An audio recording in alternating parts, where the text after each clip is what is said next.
Pakistan say 190 train passengers. Jaffar express जो सुबह 9 बजे कोयटा से पेशावर अपने 1600 किलोमीटर सफर के लिए गामजन थी, उसको बलोच लिबरेशन आर्मी यानी BLA के मिलिटेंट्स ने हाईजैक कर लिया। ये एक संजीदा सूरत हाल थी जो लगभग 27 से 36 घंटे तक चली।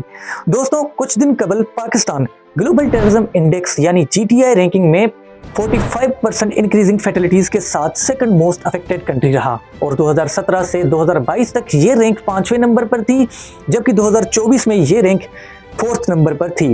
अगर फैक्ट्स को देखा जाए तो पाकिस्तान के हालात सुधर नहीं बल्कि और खराब होते जा रहे हैं, यानी अब ये सूरत हाल बद से बदतर होती जा रही है। दोस्तों, बलूचिस्तान एक खूबसूरत और एरिया के लिहाज से सबसे बड़ा सूबा है, उसके साथ साथ ये बहुत कम्प्लेक्स भी है।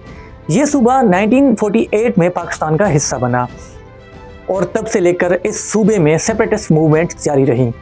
नाज़रीन, शुरू से लेकर आज तक इन बलोच सेपरेटिस्ट की यही डिमांड्स हैं कि हमसे बदसलूकी की जा रही है और हमारे ही सूबे से निकले हुए ज़खायर से हमें महरूम रखा जा रहा है। मतलब जैसे गैस बलूचिस्तान के सुई इलाके से निकलती है और उससे सिर्फ 4 मील दूर सुई टाउन में ये फैसिलिटी अवेलेबल नहीं है। इसके अलावा बलूचिस्तान दुनिया के सिर्फ 5 उन इलाकों में शामिल होता है जिनमें गोल्ड और कापर के बड़े रिजर्व्स मौजूद हैं। इन सब के बावजूद बलूचिस्तान प्रोविंस इकोनॉमिकली और पॉलिटिकली अनस्टेबल है।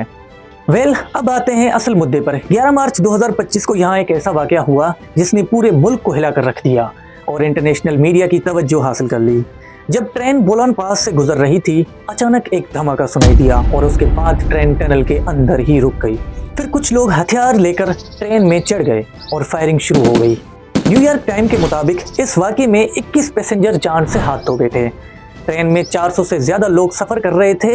मिलिटेंट्स ने सिविलियन पैसेंजर और मिलिट्री पर्सोनल को अलग कर दिया। तकरीबन 182 लोग उनके कब्जे में आ गए। BLA ने डिमांड किया कि बलोच पॉलिटिकल प्रिजनर्स को फौरन रिहा कर दिया जाए, वरना 48 घंटे में हॉस्टेजेस को मार दिया जाएगा। ये BLA का 48 घंटे का अल्टीमेटम था। इमरजेंसी स्टेट अनाउंस कर दी गई। हॉस्पिटल्स को भी अलर्ट पर रखा गया। 200 के करीब ताबूत स्टेशन पर पहुंचा दिए गए। पाकिस्तान की हुकूमत ने इस अटैक को टेररिस्ट अटैक करार दे दिया। फौरन स्पेशल फोर्सेस यानी पाक आर्मी को वहां भेज दिया गया, लेकिन जवानों के जंग में उतरने के बाद भी उनको अगली शाम हो गई। 27 घंटे तक यह हाईजैकिंग जारी रही। फिर सिक्योरिटी फोर्सेस ने एक बड़ा रेस्क्यू ऑपरेशन लॉन्च किया। बहुत फायरिंग और जवानों की अनथक कोशिश के बाद आर्मी ने मिलिटेंट्स को घेर लिया। अब इसके नतीजे में 33 मिलिटेंट्स हलाक और 21 हॉस्टेजेस भी इस झपड़ में शहीद हो गए। दोस्तों, सर्वाइवर्स ने बताया कि वो कैसे इस कत्ले आम से बचे। कई लोगों ने अपनी जान बचाने के लिए ये प्रिटेंड किया कि वो मर चुके हैं। Security forces in Pakistan say 190 train passengers have been freed after being taken hostage by gunmen in the province of Balochistan. दोस्तों, बलोच लिबरेशन आर्मी एक सेपरेटिस्ट मिलिटेंट ग्रुप है जो बलूचिस्तान की आज़ादी चाहता है।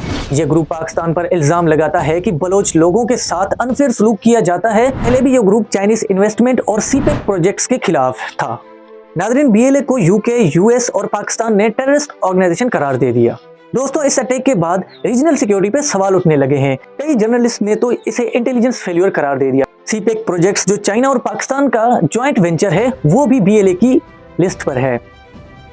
ये सिर्फ पाकिस्तान का नहीं बल्कि पूरे रीजन का मसला है, मगर इन सब के बावजूद कुछ फॉरेन पावर्स इसको फंडिंग करके सपोर्ट कर रही है। दोस्तों, जाफर एक्सप्रेस हाईजैकिंग ने ये बता दिया कि ये सिर्फ बलूचिस्तान का प्रोविंशियल मसला नहीं है बल्कि नेशनल और इंटरनेशनल इश्यूज भी क्रिएट करता है।